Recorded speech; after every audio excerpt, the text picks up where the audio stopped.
Melbeck crossed his arms, staring down into the training ground as goblin minions prepared for his assessment. A village of flat wooden houses was erected, stuffed farm animals placed in reed pens, and mannequin soldiers placed in patrols around the perimeter. "Is all this necessary? Can't you simply explain the problem?" the Dark Lord asked, glancing at the Master of Dragons beside him. Terrell shrugged, keeping his head down.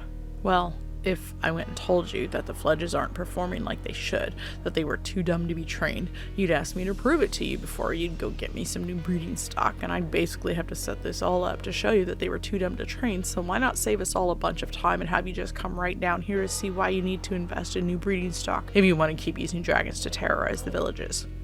Melbeck sighed, exhausted by the hobgoblin's run-on sentence, and crossed his arms over his chest.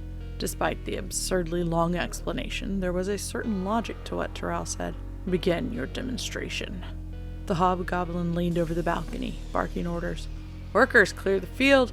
Girls, take your positions!" She-goblins in white dresses swapped places with the males in rough overalls, taking up spots around the fake village. "Send in the first dragon!" A heavy iron gate rattled open at the far end of the training ground, but nothing came through. Melbeck waited for many long seconds, but no dragon emerged. He let forth an exasperated sigh, staring holes into the back of Terrell's head. Just what had been happening down in his dragon pens? The fledgling dragon finally entered the training arena, prodded by a team of goblins behind tower shields.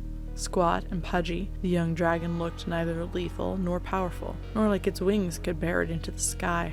Pastel in color with rounded horns, it looked like a child's crayon rendering.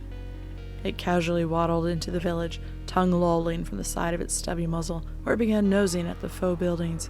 One display fell over, then another, and the dragon made a game of tipping them over. The she-goblins scattered, running wildly through the set, catching the dragon's attention.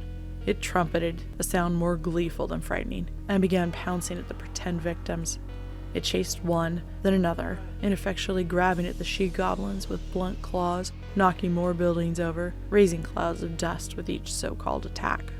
Melbeck narrowed his eyes in anticipation when the dragon finally caught a virgin. The instinct for violence would surely rise to the surface, and he would eat the she-goblin. Terrell had certainly exaggerated the situation. The dragon licked the she-goblin's face with a sloppy tongue, wagging its tail. Melbeck turned away, jaw clenched with suppressed rage. "They are too dumb to train. You will have new breeding stock in the morning." Thanks for watching. If you enjoyed, please hit the like button. Don't forget to subscribe, share with others. Social media links are below in the description. See you next time.